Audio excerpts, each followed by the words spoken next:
Well, thank you for making some time for us today. We appreciate it. There was a lot accomplished this year, and I do want to start with some crime topics first. Over 100 people arrested as a result of a statewide human trafficking sting earlier this year.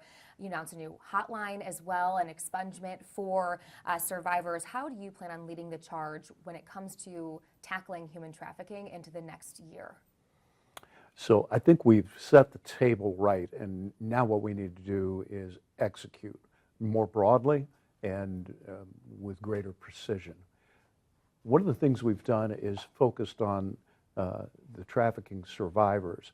It used to be that they were the main targets of law enforcement. Now we're much more interested in providing them, linking them up with services, and trying to help them. We call it the highway to hope. And we've shifted our focus on enforcement to, first of all, the traffickers, and that's obvious. That's always been there.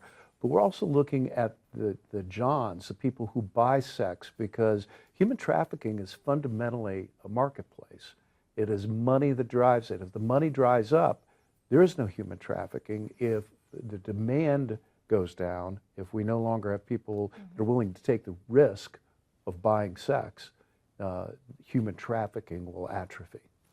I want to ask a question, something that came up over the weekend with the Columbus Police Department. They were underreporting their crime stats since 2013. Now, I know that your office doesn't necessarily have anything to do with that technology and the issues there, but when something like this happens at departments across the state, does that impact the grant funding that they get to support their department and their officers? Well, we've been working with the City of Columbus and other local law enforcement agencies, as well as the court system, to improve the accuracy of crime reporting. We're the collection point for all of those reports to come in, and it's been clear for a long time that there were lots of holes in the database. In fact, there was a lawsuit about it. My office has obtained federal funding to help close those holes, fill in the gaps, and I'm pleased that Columbus is working hard to try to make that happen. And could their funding be impacted by something like this happening? Legally, theoretically, I suppose that an argument could be made, but I don't think anybody's interested in that. What we're interested in is having a good, solid database that accurately reflects who the people are we need to be worried about. Sure. I have to, of course, ask about your plans for the race for the governor's seat. You know, you've shared that this is something that you are interested in. We saw the video on your social media pages, your X accounts. What can people expect from you during 2025 as you prepare for that seat as well? Well, what they can expect from me right now is to let them forget about politics for a little while and go home and have some holidays. There'll be plenty of time to talk about that when I actually become a candidate sometime early next year. Okay. I do want to ask, you know, that there's a lot of discussion right now about the U.S. Senate who could fill that seat. That's something that Governor DeWine will have the opportunity to make that choice. If it were up to you, who do you think would be the best option to fill that seat? Well, I'm a little bit self-interested. I think that Lieutenant Governor John Houston would be a fine replacement. He is, after all, former Speaker of the Ohio House and a very accomplished legislator. At the end of the day, it's going to be up to the governor and not up to Dave Yost or anybody else who he picks. And I'm, like you, waiting with bated breath to see who's going to be representing our great state in Washington. Certainly. Based on other U.S. races or races that we've seen here in Ohio, getting an endorsement from Donald Trump has been pivotal. Do you plan on working to attain that during your race for governor next, when that time comes and when you're ready to become a formal candidate? Well, the president endorsed me for re-election in 22. I hope that I will earn his continued confidence. There'll be enough time to worry about that when we get there. Okay, let's move on to immigration. That's been a topic that the state of Ohio, there's been a spotlight on us when it comes to immigration. Earlier this year, you had directed your team to tackle some of the influx of immigrants in Ohio, specifically in Springfield. I want to know kind of where things stand with that and if you support deporting Haitians from Springfield, despite them maybe being very involved in the community there and have lived there for some time. So let's start by the progress. We did identify a legal theory that was going to take some time to develop. I think the election has been an intervening event where we no longer need to look at the special permission program or special protection status. So looking forward, to answer your second question, I support deporting people who ought not be here. Now, to say Haitians in Springfield is misleading, I don't mean you're trying to mislead me. That's a tough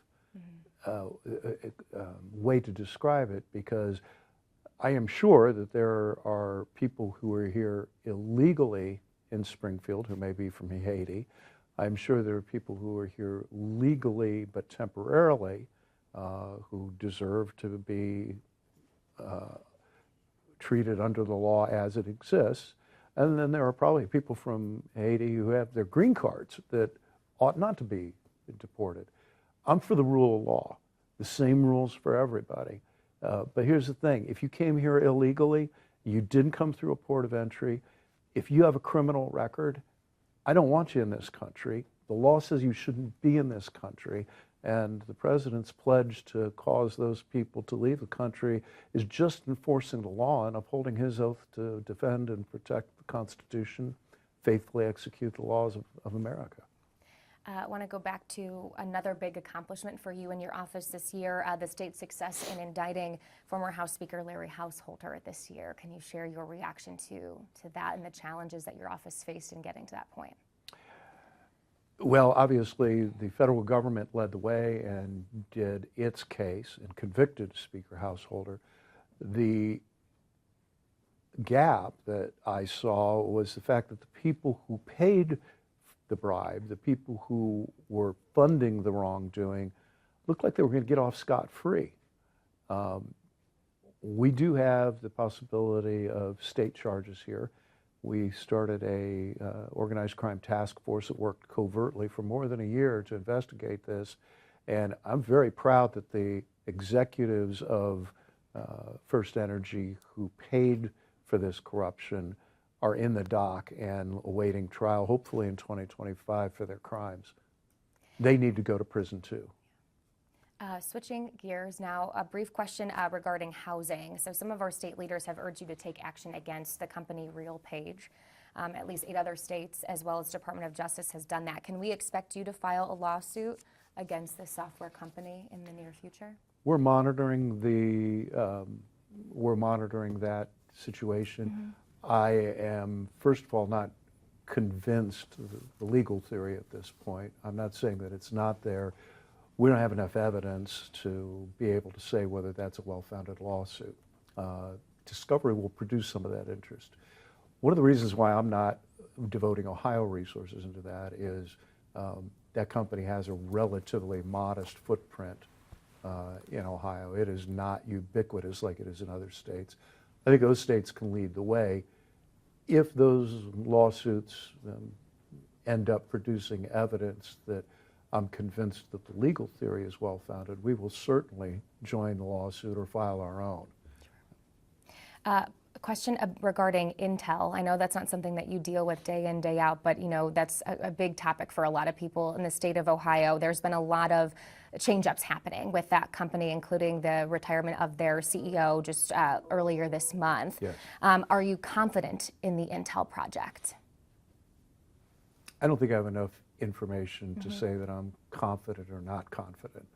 What I can tell you is that my office has been obtaining the various documents regarding that project and the agreements with the state, and we are monitoring that situation to make sure that Ohio's interests are adequately protected. There's not going to be any money for nothing out of this deal, and we're watching carefully to make sure that promises made are promises kept. Do you think that taxpayers will be able to end up reaping the benefits from this project? Well, the project's built is a massive strategic win for Ohio. The long-term impacts on our economy and rocketing us ahead to a leading position in the semiconductor industry here in America really are almost beyond calculation. The key is how much of it happens and how quickly it happens. And we will see what happens. As you pointed out, Intel's in a position where they're transitioning, and it's not clear exactly how this is all going to come out. Certainly. Moving to the topic of abortion, with legal actions already pending, do you expect litigation to overcome Ohio restrictions, or do you anticipate more of a blanketed court ruling at some point, perhaps by the Supreme Court? So I expect this to be piecemeal. And I predicted this prior to issue 1. Prior to issue 1, and it's in writing, I said the 6-week heartbeat ban is going to go away if issue 1 passes, and we're not appealing that. We admit that is prohibited by issue 1. Many of the other provisions have varying degrees of value and potential standalone constitutionality, and those are the things that we're in the courts right now. We will get decisions about them. I don't think they're really susceptible to a broad one ruling fit, and I think that there will be some things that will survive and some things that will get struck down. Sure. Some of the recommendations that you made as far as law enforcement training approved this year. Can you share why these changes were necessary, especially when, a lot of departments are under such a microscope right now? Well, look, the training is necessary because our officers are out there doing our work. They're getting the bad guys, protecting us, making our kids safe. They deserve to have the best available training that's out there. Now, that being said, we also have a system that hadn't been modernized for quite some time. So we've brought in virtual reality training. We have brought in close to home, a segment where the cops don't have to travel 2.5 hours to the other side of the state to get trained. They can use one of our local regional partners that are, not far away at all and go home at night. We've updated our online capabilities and increased the number of course offerings. In fact, last year we had more than 4,000 officers go through OPATA training. So really excited about the future because I think that our cops right now are getting better training than they've ever gotten. They're getting more of it, and they're better prepared to keep the peace and protect the people than they've ever been. What can we expect you to lead the charge with in 2025? Well, I'm going to continue to fight human trafficking and fight for the rule of law and to fight the opiate epidemic and to protect the consumer marketplace and the environment. Any messages for our Ohio community this holiday season?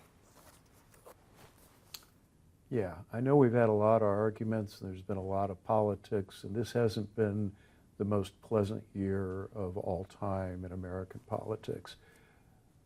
Let's take a break. Let's go home. Let's be with the people we love and remember why we live our lives. It's not to control politics and government. It's so that we can live our lives free and unafraid with those that we love. Thank you.